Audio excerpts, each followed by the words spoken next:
Machiegni wachako kod kaunti ma Homa Bay kama wayudo ni jalupo moro ma jahigni 39 owito ngimane tok nimo e nam Lolwe kinde ma bende nolupo e dho wath ma Litare e sub-kaunti ma Suba North e kaunti ma Homa Bay.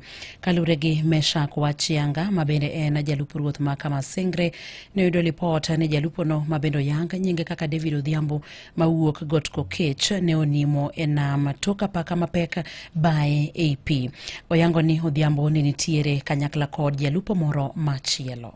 Nyinga en Meshak Wachianga, Assistant Chief mar Kamasengre West Sub-Location e Rusinga West Location.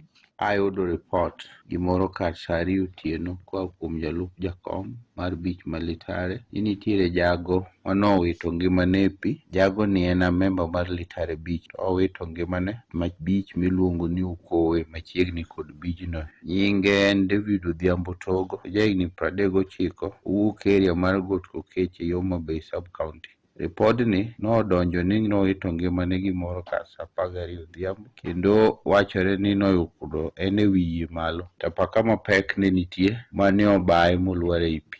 Ka jal ma riembo gomo mondo odhi girese time marach ne ok opor malo, mane kaka ngimane nodhi. Adwa kwayo yawa matie nam sani dwe mar 12 kinde machalo kod magi, yembe ng'eny kendo apekni nitiere madongo. Watem bedo motang' ka wanie yedhi. Bede wiyo ok en gima kare ahinya, ji obed abeda e yie